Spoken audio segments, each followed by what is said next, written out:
Vamos nos acomodando, elevando o pensamento ao alto, com um sentimento de profunda gratidão a Deus, ao Mestre Jesus, o Mestre que nos orienta ao crescimento espiritual, à conexão com o Divino, aos Espíritos protetores dessa casa, que abençoam os trabalhos, que une os nossos corações, através das suas emanações, que vão edificando em nós os pensamentos mais elevados, de caridade, de amor ao próximo, de gratidão por termos a oportunidade de estarmos aqui juntos, refletindo no Evangelho do Cristo, o Evangelho que o nosso irmão Vinícius vai trazer para nós, nutrindo o nosso coração, a nossa alma, os nossos bons pensamentos, que nós possamos sair daqui renovados, fortalecidos, que a misericórdia do alto possa chegar a todos que estão aqui presentes, no plano físico e no plano espiritual, todos aqueles que não puderam estar aqui, todos aqueles que vão nos ouvir posteriormente, que a misericórdia divina possa chegar abençoando seus lares, seus familiares, os amigos, os locais de trabalho, que possam, com esse Evangelho, receber os eflúvios irradiados do Cristo e do plano maior. Graças a Deus, graças a Jesus.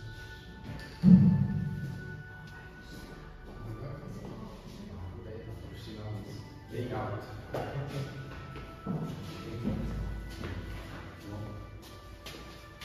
Boa noite a todos, mais uma vez, sejam bem-vindos. Tá bom o time da voz assim? Chega a ecoar. Chega longe. Chega longe. O pessoal que vai assistir posteriormente em casa, obrigado pelo carinho, por acompanhar a casa nas redes sociais, no Instagram e no YouTube. Tema de hoje, um tema inesgotável. Só de faculdade de medicina, são 6 anos, mais especialização e tudo mais, para a pessoa saber uma fração desse assunto que é sobre cura. E, naturalmente a gente vai, até porque eu também não sou médico, auxiliaria bastante, mas o foco aqui é outro, é um foco espiritual e mais específico ainda, segundo a Gênese, que é um dos livros da codificação de Kardec. Então, juntos nós temos que refletir e ver onde que isso consegue encaixar na nossa vida, para a gente buscarmos essa solução das nossas deficiências espirituais e físicas.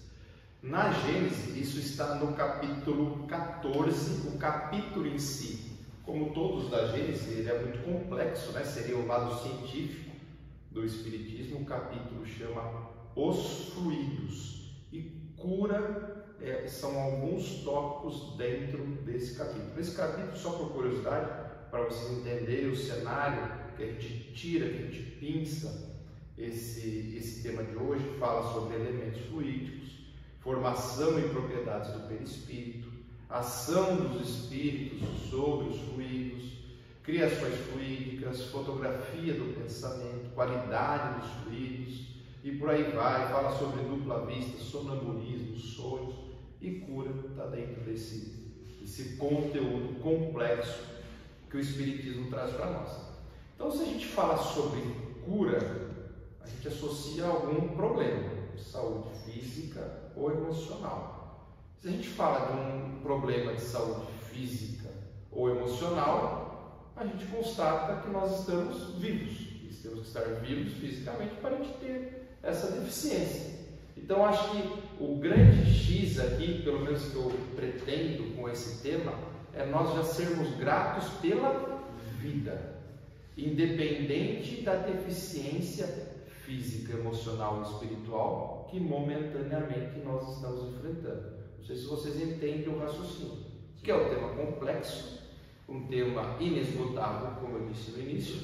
Então a gente tem que tentar simplificar para as nossas dores, para dentro da nossa realidade.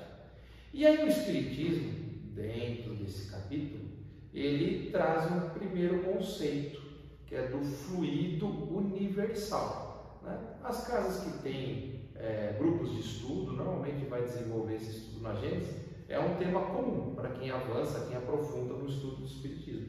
Então, o fluido universal seria a energia, a base primitiva de todos os elementos do universo, né? E ela, basicamente, ela vai ter duas estruturas, analisando de uma forma bem genérica. Ela, um estágio de vibração, de frequência etérea, uma eterização, que para nós, nesse estágio evolutivo, são os fenômenos espirituais, que a gente não enxerga. Então, é um fluido menos denso no sentido material. E o outro extremo, né, é a vibração de materialização, que é a matéria propriamente dita, que é o nosso corpo físico, por exemplo. Então, dentre essa variação de um estágio e de outro, a gente tem as infinitas composições do universo, de todos os elementos que compõem esse universo. Então, é uma variação de frequência, de energia. Guarde essa informação, que ao longo do desenvolvimento do tema, a gente vai pensando e vocês vão vendo que vai fazer sentido de uma forma ou outra. Se nós vamos falar sobre cura, nós temos que entender o que seria então saúde, né? Então nós estamos curando o quê? Então, se a gente está curando uma doença, algum desequilíbrio, qual que é o estágio normal? Seria o estágio de saúde. Daí eu trago 3 entendimentos sobre esse tema e de fragmentos de entendimentos de visões diferentes. Primeiro, um conceito técnico da OMS, Organização Mundial de Saúde. Saúde é um estado de completo bem-estar físico, mental e social, e não meramente a ausência de doenças ou enfermidades. Olha, a própria OMS classifica saúde num conceito super amplo, e já dá até para trazer dentro de um cenário espírita, né? Aí, Chico Xavier, no livro Falando a Terra. A saúde, na essência, é a harmonia de vibrações. Opa, já estou fazendo um link com o fluido que eu falei há pouco. A saúde é questão de equilíbrio vibracional. Estamos falando de fluido de novo. De conformação de frequências. Estamos falando de fluido de novo. Naturalmente, enquanto na Terra, esse problema implica em uma equação de vários parâmetros, quais sejam a respiração e a atividade, o banho e o alimento. Forçoso é, todavia, convir que as raízes morais são sempre os fatores de maior importância, não somente na vida normal, senão também e, em particular, nas horas conturbadas. O que ele traz para nós? Que o nosso equilíbrio emocional ele vai ter um impacto ainda maior, se não mais importante, nessa deficiência de saúde, tudo bem? Aí mais uma de Chico, já no livro Vinha de Luz. Ele está fazendo um questionário para os espíritos, uma pergunta e uma resposta. Quantas enfermidades, entenda-se doenças, pomposamente batizadas pela ciência, ou seja, catalogadas, né, classificadas, doença A, B e C, não passam de estados vibratórios da mente em desequilíbrio? E a resposta é grande, só trouxe o finalzinho. O número de enfermidades essencialmente orgânicas, sem interferências psíquicas, é positivamente diminuto. Ou seja, ele resume para nós que ainda que existe um catálogo, até esqueci o nome porque na psicanálise eu estou vendo agora, que de tempo em tempos eles classificam todas as doenças, né? A doença só passa a existir quando você dá um nome. Até aquele momento ela não existe porque você não consegue tipificá-la, então fica algo genérico. Então, ainda que exista uma infinidade de doenças que eles classificam que nós podemos ser acometidos no corpo, ele diz que isso, na sua grande maioria, é um resultado de um desequilíbrio, de uma variedade emocional, psíquica. Olha a profundidade. E para nós espíritas, a gente entende isso de forma mais fácil por nós acreditarmos nessa questão espiritual. mas de repente, para um outro entendimento, fica mais difícil essa compreensão. Então, por que nós adoecemos? Poxa, então vamos para a Bíblia. Paulo, em Gálatas, capítulo 6, ele fala que nós somos consequência, que nós colhemos tudo que nós plantamos. Ele é simples e objetivo, lendo ao pé da letra, né? Porque tudo que o homem semear, isso também ceifará. Ou seja, uma explicação enxuta, mas com o mesmo sentido. Porque eu posso plantar um desalinhamento alimentar, né? Comer muito, comer errado, que eu vou colher uma gastrite. Ou eu posso ter uma postura, uma conduta moral totalmente desvirtuada, que eu vou colher as consequências. Então, isso naturalmente nas nossas doenças. Então, o primeiro ponto é que nós precisamos identificar as causas. Na grande maioria das vezes, a gente trata os efeitos. Até citou o caso da Chica, ela ficou tentando conter uma tosse, né? Ela não foi ver o que ela tinha na causa. E é assim na nossa vida, principalmente o que eu gostaria de enfatizar no bate-papo de hoje, na questão emocional. Então, a gente fica só medicando a tosse, a febre, a dor no joelho, a dor no pé, a dor no braço, enfim, as doenças constatadas, e a gente deixa de diagnosticar, de trazer essa causa.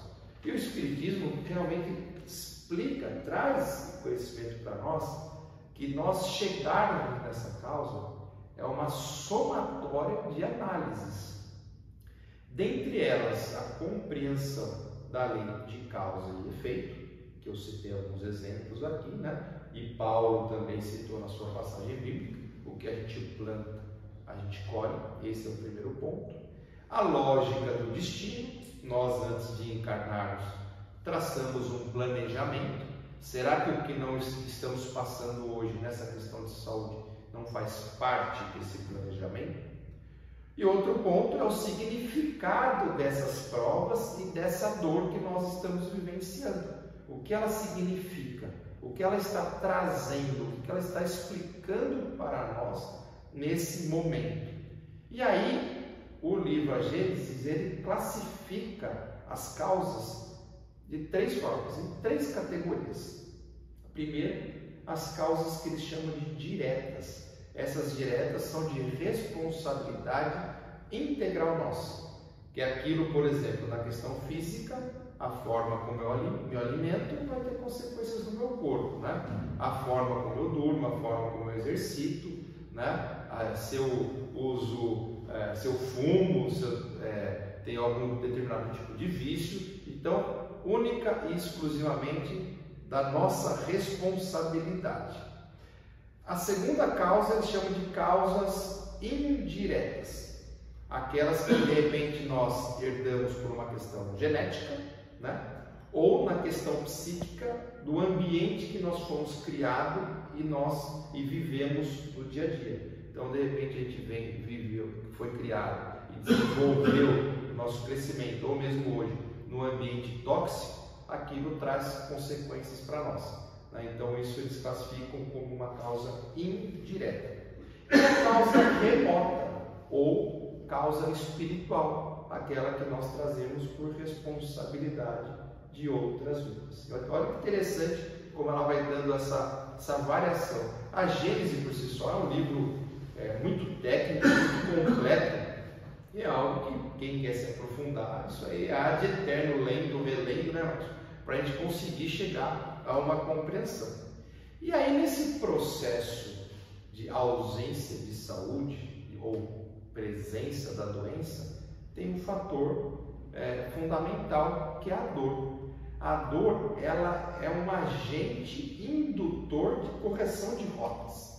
A gente ouve muito falar: quem não vai pelo amor, vai pela dor. Então, a dor, ela tem uma função construtiva, uma função educativa na nossa caminhada. Então, ela vai se fazer presente, se a gente pode analisar dessa forma e falar infelizmente, até o nível que nós chegarmos numa evolução onde a gente compreende as coisas e não precisamos passar por isso. Nós já temos algum entendimento, por exemplo, que cigarro faz mal, que vai trazer consequências. mas tem gente que ainda não compreende, fuma e passa por aquilo. Então, esse exemplo simples, a gente já compreende que é possível você ter uma jornada sem ter a dor. Eu citei um exemplo que a gente já tem compreensão, mas nós não temos compreensão de muita coisa. Então a gente ainda tem a necessidade da dor se fazer presente para a gente sentir e corrigir aquela rota. E também esse capítulo traz para nós 3 finalidades da dor. A primeira delas, a dor expiação, que dentro daquilo que eu falei há pouco, de um planejamento do destino, né? Quando você senta lá na escrivania espiritual do seu mentor para você traçar a sua caminhada, de repente já está lá uma consequência, uma doença por algo que você mesmo plantou no passado, ou expiando uma dor que você praticou a outra, uma das finalidades. A segunda, a dor enquanto auxílio, aquela dor de correção de rota. De repente é a dor de um término de relacionamento, é a dor de uma quebra de vínculo profissional, é uma dor vindo de uma doença grave que tira você de repente de uma rotina que iria te levar a consequências piores. Então aquela dor que te auxilia a retomar um caminho razoavelmente correto, ou um caminho mais leve, um caminho mais saudável. E a terceira finalidade é a dor evolução, justamente a dor enquanto ensinamento, enquanto trazer para você bagagem espiritual para fazer você compreender e não repetir aquele erro. Então, desculpa a insistência do cigarro, porque eu acho que é algo muito claro hoje para nós no sentido educativo. Então, a pessoa fumou por tanto tempo, ela é diagnosticada com efizema e tudo mais, ela para, ela aprende. Só que depois ela vai lá, ela retoma aquilo de forma consciente. Então, a dor nesse sentido, ela vem trazer uma evolução. Poxa, eu já entendi que aquilo vai fazer mal. Então você deixa de exercer aquela atitude, aquele pensamento e trilha um caminho mais dentro da normalidade. E Chico, mais uma vez, no livro Nosso Lar, fecha esse conceito das finalidades. Nossa dor, portanto, não nos edifica pelo pranto que nós verteremos ou pelas feridas que sangram em nós. Então, olha, já está sendo claro que não é pelo sofrimento, pelo choro que eu vou ter, né, por ter ficado 6 meses na UTI, aí a sequência, mas pela porta de luz que nos oferece ao Espírito, a fim de sermos mais compreensivos e mais humanos. Então, olha, mais uma vez, o sentido educativo da dor. E aí, como eu disse no início, é um tema inesgotável, e quando a gente fala de cura, tem uma infinidade de formas de cura, a depender de onde está o seu estado de enfermidade, né? Seja emocional, físico, psíquico e assim por diante. E aqui a gente traz 2 processos de cura, um no sentido fluídico e um no sentido emocional. No sentido fluídico, já buscando aquele conceito que eu falei no início, né? É a transmissão, é a regularização, ou buscar um equilíbrio daquela frequência, daquela vibração. Porque você estar no estado de doença nada mais é que uma daquelas moléculas, ela está em desequilíbrio, ela está malsã, né? Então você fazer essa troca fluídica, essa transmissão fluídica, você vai tentar substituir aquela molécula ou corrigi-la para que ela volte no estado de equilíbrio. E aí o Espiritismo, ele se aprofunda muito nisso. Onde que entra essa cura? Através do magnetismo, através do manejo desses fluidos, traduzindo de uma forma muito simples, do passe, por exemplo. O passe nada mais é do que essa transmissão de fluidos, onde ele vai envolver aquela pessoa que recebe e levá-la a algum benefício. Só que todo esse processo de cura pelos fluidos, ele tem variáveis. Assim como você, quando toma um remédio, né, a depender do seu organismo, vai reagir de uma forma ou de outra. Quando você tem esse processo de cura através dos fluidos, no caso dos passes, tem casos que tem os tratamentos, vai depender da intensidade de como essa energia é transmitida, da forma como a pessoa está recebendo, como está essa sintonia entre doador e receptor, como está a harmonia daquele ambiente para proporcionar essa transmissão dessa energia. E aí Jesus, em Marcos capítulo 5, ele é muito enfático nisso aí. Ele fala: filha, a tua fé te curou. Ou seja, a gente pode emanar toda aquela energia, esse fluido de positividade e cura para aquele que está necessitando, mas de repente ele está bloqueado para receber aquilo por livre arbítrio. Então, olha a importância desse processo de cura através do manejo dos fluidos. E aí o Espiritismo, ele traz para nós, através da Gênese, que essa forma de transferir esse fluido, de ação magnética, ele pode ser de três formas, né? Pode ser do magnetizador, né, do passista transferindo aquela energia, e entenda-se isso, vamos até sair do Espiritismo. É a mesma vibração quando você vai numa igreja católica, que o padre pede para direcionar a mão, onde todo mundo reverbera uma mesma energia de paz, né? Os evangélicos também têm isso de forma muito intensa. Essa é uma forma. A outra forma, a própria espiritualidade, os espíritos, né, debruçando, encaminhando essa energia para aquele que precisa. E a terceira situação, um espírito manda um fluido para mim e eu sirvo de interlocutor, de transmissor para aquele que recebe. E aí o outro ponto de processo de cura, que eu acho mais importante e mais realista para o nosso dia a dia, para as nossas necessidades, é o processo de cura emocional. Se nós já temos esse conceito, esse entendimento de fluido universal, que só varia o estágio, o estado de vibração e frequência, para que ele esteja de um jeito ou de outro, que ele é suficiente para curar, modificar uma molécula malsã que está danificada. A cura emocional, ela vai ter um outro requisito importantíssimo, que é nós nos colocarmos em primeiro lugar. E não estou falando de egoísmo. Longe disso. Quando nós falamos de cura emocional, de necessidade de cura emocional, está faltando o principal: nós olharmos para nós mesmos. E é isso que a gente busca, por exemplo, quando vai no psicanalista, quando vai no psicólogo. Você vai tentando identificar o que está acontecendo na sua vida. Você não vai lá para tentar identificar o que está acontecendo na vida dos outros. Então, essa necessidade de se colocar em primeiro lugar vai ser fundamental no processo de cura emocional.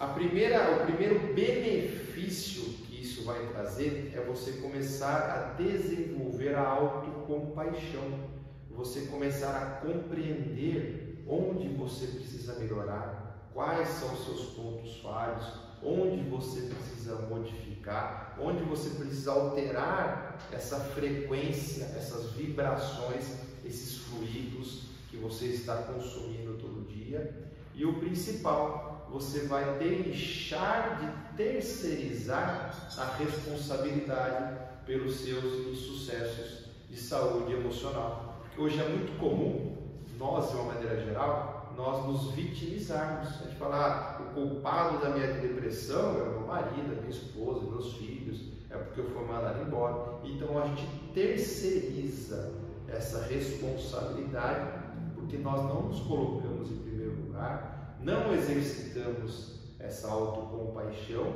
e, de uma maneira geral, a gente foge dessa responsabilidade.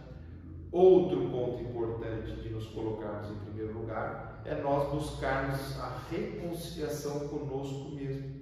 Ao longo da nossa caminhada, a gente vai escondendo embaixo do tapete muitas situações, acontecimentos, traumas, crenças limitantes, E chega uma hora, o que vai acontecer? E essas energias, esse fluido vai precisar ser drenado. E onde que vai surgir toda essa energia enclausurada? No nosso corpo. Então a causa está no nosso corpo. Você pode tomar aquele determinado remédio que vai ali tratar aquela questão física, mas é aquela bolha espiritual, emocional que você acumulou ao longo dessa vida, ou talvez de mais compromissos. E conforme você vai tendo esse processo de autovalorização, naturalmente você vai se afastando daquelas pessoas que não agregam na sua vida e que ao longo desses relacionamentos só serviram para drenar as suas energias. Então veja que o tempo todo eu estou falando de energia, vibração e fluido. Então vai fechando esse conceito dentro de uma realidade. E consequentemente, conforme nós nos afastamos tanto de pessoas como de situações que já não agregam mais na nossa vida, nós vamos atraindo pessoas e situações que vão nos auxiliar a crescermos enquanto espírito, enquanto indivíduo e a termos uma vida mais saudável, uma vida mais equilibrada. E entrando nesse novo estágio, nessa nova vibração emocional, nós abrimos portas para novas oportunidades, para crescimento, para o florescimento de muitas coisas que estavam enclausuradas dentro de nós. Agora, um ponto importante de todo o processo de cura, desse processo que vamos sentir muita dor ao longo do nosso caminho, que isso não é um fim.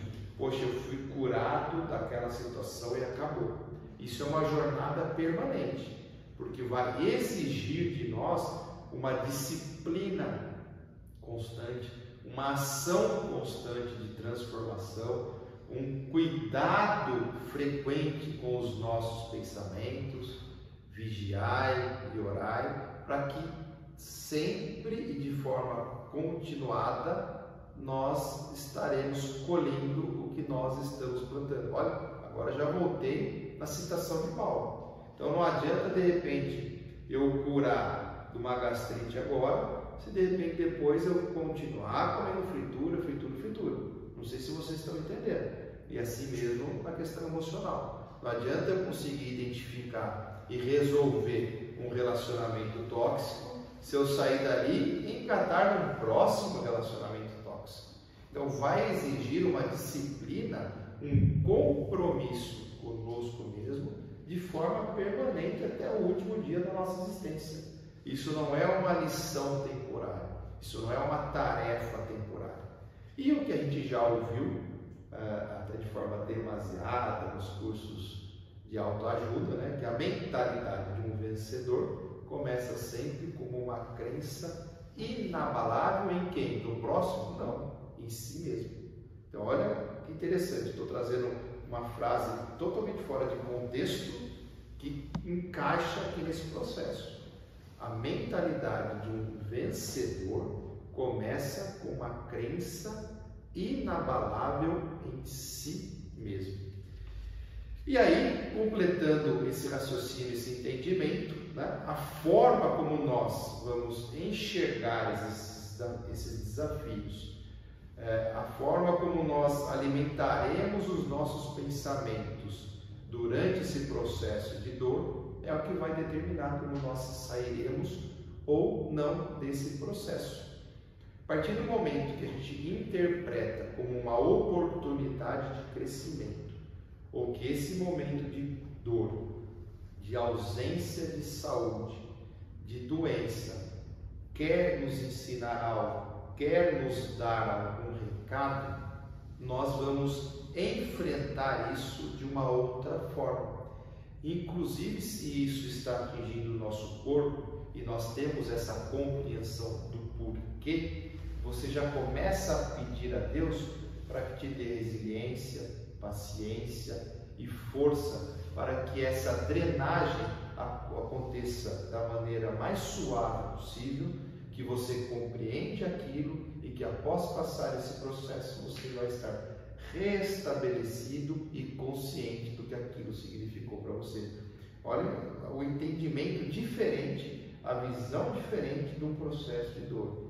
De repente você está lá numa cama, numa deficiência.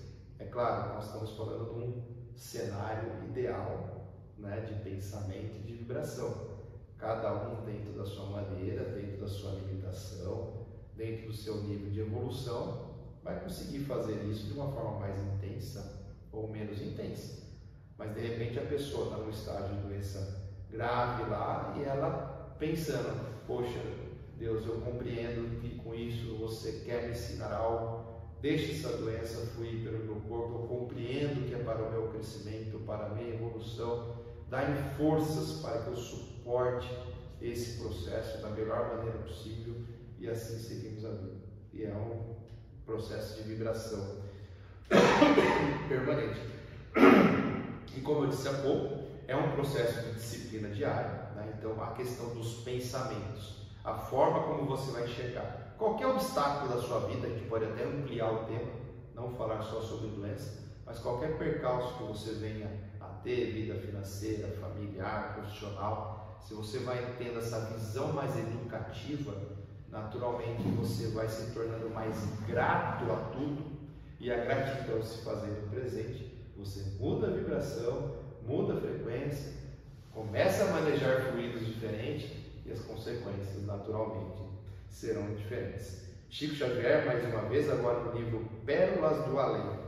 Não há cura para as nossas doenças da alma quando nossa alma não se rende ao impositivo de recuperar-se a si mesmo. É quase a mesma coisa da frase aqui de coach aqui que eu li há pouco, da mentalidade do vencedor. Vou repetir. Não há cura para as doenças da nossa alma quando a nossa alma, quando nós, nosso espírito, não se rende ao impositivo, à crença de fazer acontecer, de recuperar a si mesmo. Cada sentimento que surge em nós não é uma simples reação passageira, mas uma manifestação do que acontece na nossa vida, refletindo o que nós valorizamos e o que nós precisamos. Ou seja, tudo consequência. Voltando à passagem bíblica de Paulo, tudo colheita do nosso plantio. Então nós fomos, como Jesus disse, nós fomos criados para ter vida e vida em abundância. Então depende de nós como nós vamos interpretar. Existem casos e casos, a nossa vida não é uma ciência exata, e ainda não temos um manual de que é o correto em sua plenitude, mas nós temos orientações, nós temos direcionamentos de como ter uma vida mais saudável, no sentido espiritual, no sentido físico. Então cabe nós já aproveitarmos esse conhecimento, que há 1000 anos atrás as pessoas não tinham conhecimento, por exemplo, da fritura que o cinema, não tinha conhecimento da qualidade do sono e assim sucessivamente. Então, se hoje a gente tem essa possibilidade de acesso ao conhecimento, que a gente use para nós, para que nós possamos começar a vibrar de forma diferente, e essa vibração positiva, esse nível de frequência de fluidos mais elevado, você pode ter certeza que será contagiante no sentido positivo para todos que estão à nossa volta. Aí eu volto lá no início, a importância de nos colocarmos em primeiro lugar, porque quando a gente chega nesse estágio ideal de vibração lá em cima, você vai estar tão bem que naturalmente você irradia e ajuda todos aqueles que estão na sua volta. Fechando com uma carta de Paulo aos Coríntios: por isso não desanimemos. Pelo contrário, mesmo que o nosso homem exterior se corrompa, mesmo que a gente continue cometendo os erros, desalinhado e fazendo as coisas que a gente sabe que é errado, mas dá um prazerzinho, então a gente continua. Contudo, o nosso homem interior se renova a cada dia, porque a nossa leve e momentânea, Olha Paulo, teoricamente não era um espírita, né? Então ele está falando que é momentânea, dá a entender que nós temos uma sequência grande aí, né? Porque a nossa leve e momentânea tribulação produz para nós eterno peso de glória, acima de toda comparação. Não sei se vocês compreenderam. Ele está querendo dizer que aquela tribulação, aquela dificuldade, por mais que a gente está achando que é o fim do mundo, e normalmente a gente acha, e se um amigo nosso vem falar de uma dor, de uma dificuldade, você não sabe o que eu estou passando. Você tem o prazer de falar que a sua dor, a sua dificuldade é maior que a dele. É um combate de quem tem a dor maior. Paulo está falando que essa dor, num conceito espiritual, ela é leve e passageira. Mas aguardem, que isso vai trazer para nós um eterno peso de glória acima de toda comparação. Aí conclui, não atentando nós nas coisas que se veem, mas nas que se não veem, porque as que se veem são temporais, e as que se não veem são eternas. Gostaram? Cruzei Bíblia com Gênesis, com tudo aqui, um pouquinho de psicanálise. É um tema complexo, né? E dá pano para manga aí para muitos e muitos dias conversando. Espero que vocês tenham gostado. Excelente semana. E vamos ao nosso fechamento. Então agradecemos a Deus, em primeiro lugar, a Jesus, nosso mestre e guia aqui na terra, a equipe espiritual, aos trabalhadores encarnados e desencarnados dessa casa, que desde as primeiras horas do dia trabalharam para preparar esse ambiente com muita luz, com muito equilíbrio, com muito fluido elevado, vibração elevada, com positividade, com energia de cura, de refazimento, que toda essa energia que nós recebemos ao longo desse período possa chegar, envolver e auxiliar todos aqueles que necessitam, que passam por dor, que passam por um momento de dificuldade, desafios que talvez entendam ser muito difíceis de solução, mas pode ter a certeza, como disse Paulo, é momentâneo, é passageiro e nos trará uma glória no sentido de conhecimento, experiência para a nossa sequência de vida. Pai, que as energias aqui canalizadas possam chegar no nosso lar, mantendo aquele ambiente protegido, harmonioso, receptivo, muito respeito e empatia, para que ali, no nosso núcleo de convivência, de refazimento, de aprendizados e de evolução, seja o nosso porto seguro, e dali nós, a cada dia, sairemos para a nossa caminhada equilibrados, prontos para cumprir com os nossos desafios e auxiliar a quem precisar da nossa ajuda, e onde pudermos levar a sua palavra, o seu ensinamento e os seus exemplos. Gratidão, meu Deus, por mais um dia, que o Senhor abençoe a nossa semana e a nossa família.